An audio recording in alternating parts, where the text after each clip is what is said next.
investors say the same thing. So if founder isn't able to listen and collaborate and engage with us, they won't be able to do the same thing with an investor either.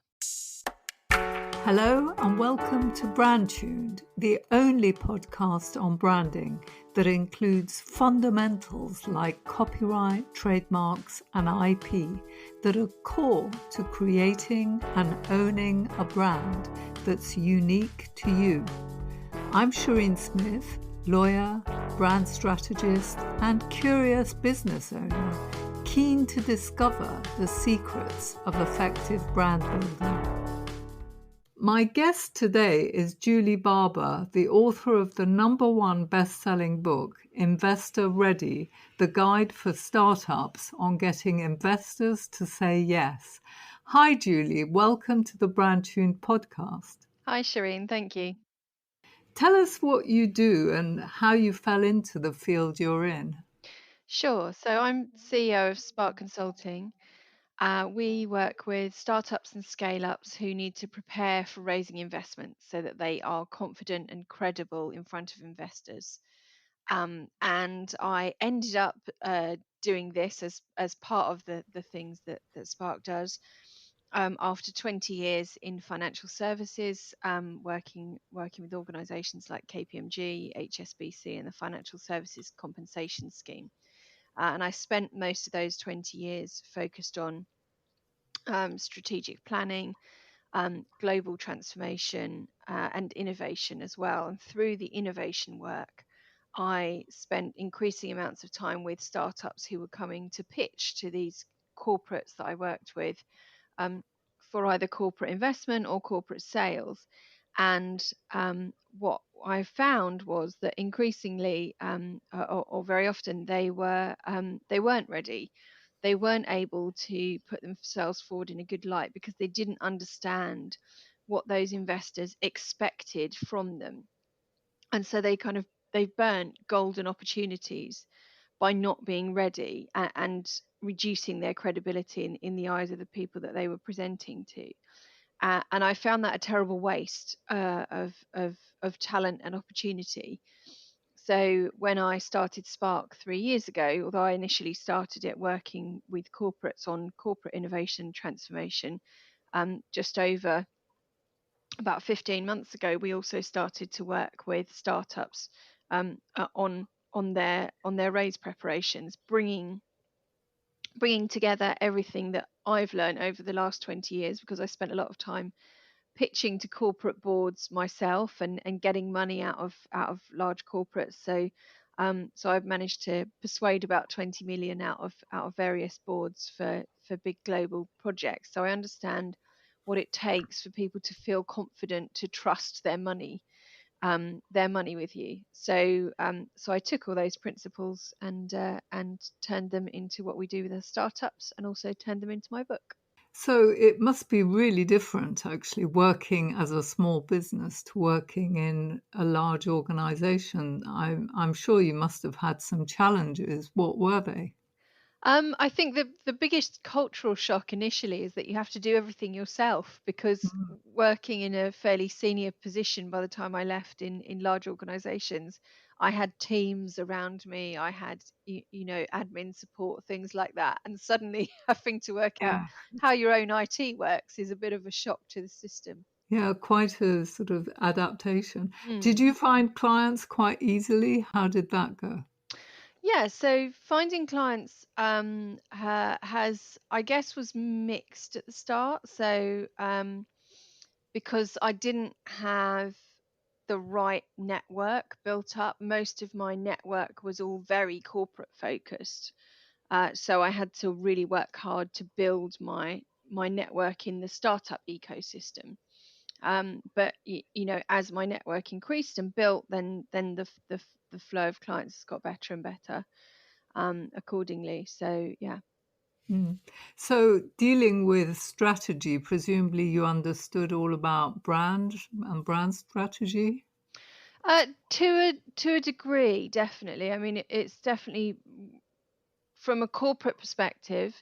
There's actually a lot of internal branding that happens, as well as the external brand of the organization. Mm. because when you're working in organizations that have tens of thousands of employees, um, you have to create brands within the organization to allow people to identify with things, to identify with particular areas of the business, those sorts of things. So there's this kind of double branding that happens in organizations of that size. So yeah, so we did a lot of focus on branding, particularly when you're doing big transformations, big changes of software, big changes of where people work, how they work, all those sorts of things. The brand that's applied around those things, the brand around a new piece of software, for instance, becomes really important. So, what does brand mean to you in terms of, how you approached it for your business? For my business, and even for the stuff that I did in corporate world, brand means resonance to me. So brand is a way of connecting with people in a way that resonates with them, that they identify with you and say, "Oh, that's for me. Hmm. I completely relate to that brand." And certainly, my brand for Spark is very focused around being the grown up in the room. So in startup world, there are so many, young new businesses, with quite often inexperienced entrepreneurs, who've never run a business before, who've never raised investment before, who've never done lots of things before. So our branding is all focused around, being the grown up, being the safe pair of hands, the steady guide, that can take them through what can seem like opaque and difficult processes. And how did you come up with the name Spark for the business? When I first launched the business, I initially called it Julie Barber Consulting, and then decided that that was too boring for words, and I wanted something that again reflected more of the brand of the business. Um, so I spent a lot of time thinking about not just the startup ecosystem, because we still work with corporates as well, but the fact that at the center of everything we do is innovation and economic growth, and um, and that when the two collide, that's when you get that kind of spark of something new happens, whether it's a new part of a big corporate business, or it's a new startup or a new product. That's when those two connect. There is a spark, and that's where I eventually got the name from, when I got that kind of clarity on those intersections. And did somebody help you to develop your brand? How did you go about it? I did the kind of initial thinking of what, Mm. I guess, what I wanted the resonance to be with other people, envisaging, I guess, of all the characteristics of the business, and then we went through the whole piece around, what that translated to in terms of not just colors and typography, which is the kind of very basics of it, but even down to the exact photographic imagery that would be used on the website or in PowerPoint documents. All of those things, even down to when a PowerPoint document's put together, um, what colors are used on which type of slides or for which types of clients, and which direction lines go in, because we're talking about upward progression and things like that. So there was a real deep focus through everything we did as a business to turn that into a pervasive brand. And so you use your brand to sort of guide your business journey now, do you? Absolutely. So it's really perhaps guide the business journey, but it supports it all the way through. So I've just been having a chat with the designer this morning, because we've got some events coming up. So they're putting together all the event visuals, which are all supported by the brand there. We've got a podcast that will be launching in a few weeks' time. So they're sorting out all of the brand stuff that goes alongside that as well. Um, uh, but it even converts into the tone of how I present content, and it converts into video as well. So I've just recorded a whole series of videos at the start of this week, which will be going out on LinkedIn over the next few months. Um, and those are all, again, taking that tone of, the grown up in the room, the expert, the person with the knowledge that can help those who Hmm. don't have that experience yet. So yeah. Yeah, it's really useful to have a proper sort of set of guidelines that can guide you in every direction. Hmm. So, how do you go about actually helping businesses? What do you do for them? We work with businesses at three different stages. So we work with either pre-seed, seed, or Series A businesses. So pre-seed might be um, that they've got no product or revenue yet, but they've got an idea that they're trying to turn into a business. And then seed is they've got a product and maybe a little bit of traction, but not much yet. And Series A is where they've really hit the ground running and they've got revenue and they're off. Each of those three might be raising investment, but the requirements on each of them from investors are different because of the stages that they're at. So we work with the founders to help them understand what the requirements are at their level, to do a diagnostic analysis of their business as it is now from an investor's eyes, and help them understand where there are gaps or issues that need to be resolved before they start talking to investors. And then once all of that's been identified, off the back of that, then creating the investment materials that they need, which is their pitch deck, their business plan, getting their data room ready as well, and also having an operational plan that supports that will implement the business plan itself. So once they've got all of those things together, then they're pretty much ready to start talking to investors. And then we also work with them to identify um, the right kinds of investors and investor routes that are right for them and their company. So, whether that's angels or crowdfunding or VCs or family offices, um, and creating then an investment strategy out of that, which is their timeline for how they approach their raise, so that they know exactly what they're doing throughout and they're not going to waste time and effort, which no young startup can afford. A short break now to thank our sponsors, As Rights International, who provide trademark registration, copyright services, and more. Download a copy of its 7 Costly Mistakes with your business and brand and find out how to create an effective brand. Details are in the show notes. Do you only choose people who you feel you're going to be able to successfully raise funds for? I mean, how does the fee work? I imagine it must be very expensive. So no, no, we're surprisingly affordable. So we don't raise funds for companies. We get them ready for investment, and then we will do introductions to companies, to investors that we know, but we don't handle the raise process for them. So once they're ready for those investors, we hand them over at that point and say, on you go, and you're now in a great place to go and wow your investors. So and we don't currently take any percentage of raise that they complete either, because I don't really like to have people feeling like they should take on an investor because I'm waiting to get paid. So we charge flat fees for our startups to do the preparation for them, and we start at just £2,000 for a pre-seed startup, because at that stage they've got no money at all and they need to conserve every penny.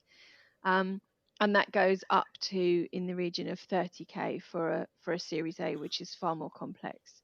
But in relation to the amounts of money that they're raising at that stage, Series A's are usually raising somewhere in the region of 2 to 10 million, if not a bit more. So 30k is not a big expenditure for them to invest in their readiness. And how long is the process, like a pre-seed? What sort of timescale is involved? What activities do you perform for them? Sure. So we work with them for 6 weeks through a series of workshops. So we do one workshop a week, over that period. And then for a pre-seed company, at the end of the 6 weeks, we give them our proprietary templates for their pitch deck and their business plan, and for their data room, and then they go off and create their pitch deck and their business plan using everything that we've taught them over the prior 6 weeks. And then we do an expert review for them afterwards. So that takes us up to about 8 to 9 weeks by the time that's completely done. For the later stage companies like Seed and Series A, we actually prepare the pitch deck and the business plan for them. And in those cases, again, it will be somewhere between 8 to 10 weeks for the whole process, with 6 weeks in workshops and then 2 to 4 weeks on preparing the materials. And are the workshops dedicated to them, or will groups of them come to the workshops? So for the pre-seed workshops, they can be in a cohort of up to 5. Mhm. But for the seed and series A, they are one-to-one workshops, because by then they have so much confidential and private data that we can't do that in a group setting, and we also need to devote much more time to them as well. So that's done individually. Okay, and typically, what sort of businesses are they? I mean, without revealing names, what types of... So we work across nearly every sector apart from direct retail, because we've got no experience in that area. But we work across healthcare, across digital health, construction, finance. So multiple sectors that we work across. So generally, there's a very heavy tech bias. Um, Less through our own choice and more through that's the shape of the market these days, is that virtually every company has a tech element to it these days. So yeah, that's that's pretty much who we work with. They tend to be somewhere between um, 9 months and 6 years old as well. That's the prime period when they'll be going through that pre-seed to Series A. After they get past Series A, then they're too big for us to deal with. So, if you come across someone whose idea you think really sucks, would you still take them on? Or how would you deal with it? If it's really bad, then we won't take them on as a client, and we'll have some upfront discussions with them about why we think, and we'll do our best to help them understand what the issues are that we can see. Um, uh, Sometimes we get clients who have the makings of a good idea, or the start of a good business, but we can see that there are issues with it, but we know those are things that we can fix with them through the process. So those kinds of those kinds of companies we're happy to take on, because we know that we can help them shape it up and turn it into something positive, as long as they're founders who are keen to collaborate and to listen and to engage. Then then we can work with them really well. And actually, investors say the same thing. So if a founder isn't able to listen and collaborate and engage with us, they won't be able to do the same thing with an investor either. So, what if you decide that somebody needs quite a lot of coaching on a personal level before they can be ready? Would you refer them to somebody else, or how would you deal with that? Sure. I mean, it really depends on what the issue is. So if it is, let's say, a very specific problem with um, public speaking or pitching, for instance, then we've got specialists that we will, bring in as part of the team to work with them. That Hmm. gets bolted on as an additional service on top of what we offer. Um, if it's that there are fundamental issues in the business, then we'll do our best to give them some initial pointers, and then ask them to sort of go away and work on that, and then come back to us when they think they're ready to proceed. And do you advise them on branding, like whether they should, for example, promote their personal brands? Because that's obviously quite important in business. To what extent do you discuss brand with them? Brand is one of the things that we assess, and certainly with the later stage companies, so the Series A companies, we definitely do talk to them about personal brands of the founders, Hmm. as well as the company's brand itself, and particularly as well when we're creating the documents that they're going to take to investors. It's really important that the brand is conveyed through those documents, not just in how they look and what the typeface is, but in how they sound and the kinds of words that are used as well. So, so there's a lot of there's a lot of emphasis for us on the brand pervading through the words as well as the images. Um, in the earlier stage companies, often they're so early that they literally might have, one or two social media accounts and a web page, and that's about as far as they've got, and they don't have, huge amounts of presence yet. So often then it's more about suggestions of what they can do to improve their visibility and helping them to understand why brand is important in that. Um, from building that consistent and powerful picture of a single company operating, in one direction. So yeah, so it's definitely a subject of discussion. And do you keep in touch with them afterwards to see how they're doing? Oh, After? absolutely. Yeah. In fact, just this morning, I got a WhatsApp from one of our founders that we worked with back in May, sending me screenshots of their latest app development, saying, "Look, we've got the wireframes all together, and the here's the latest mock-up. What do you think?" So yeah, we definitely stay in touch with them. Oh, that's great. So finally, Julie, which brand do you particularly admire and why? Goodness me.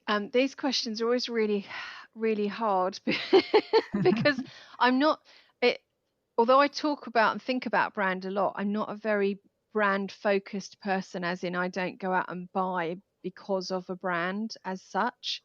I'm not oh, it's Nike, I must buy it Mm, that it's Nike. I think rather that the brands that resonate with me are the ones who are very simple and straightforward in the way that they present themselves, and they're very transparent, and um, they're very clear about their goals and the way that they intend to interact with their audience. I don't like brands that try to be too clever, mm, or too I don't know, to kind of hide behind branding as mm. a kind of mask. So yeah, I think any company that can use their branding powerfully but honestly and simply, I think is are the kinds of companies that I resonate with. So if you want to do online food shopping, who do you turn to? Um, well, typically Tesco, but that's because it's the nearest one to me, so they can Uh, actually supply it. So that's less about brand and that's more about convenient. yeah, Yeah. geographic proximity. Uh-huh. A lot of it comes into service and proximity and those kinds of things instead. So you don't use Ocado, for example. Not no, no, not Ocado now. I mean, we did used to, but that was for my mum's shopping, and again, that was better for her than it was for us. So Yeah, I mean, a lot of the reading I've been doing for my new book suggests that, this brand loyalty, yes, some exists, but people tend to buy lots of brands. They don't stay loyal to one type of brand for almost anything, you know. I think now increasingly the with with the power of the internet and the amount of information available, I think it's less likely that there's brand loyalty now Mm. than perhaps there was, 20 or 30 years ago. Um, so I think there's so much more choice available to people, and so many new brands popping up all the time that people want to try something different. So I think companies do probably have to work a lot harder to retain brand loyalty than they ever used to have to.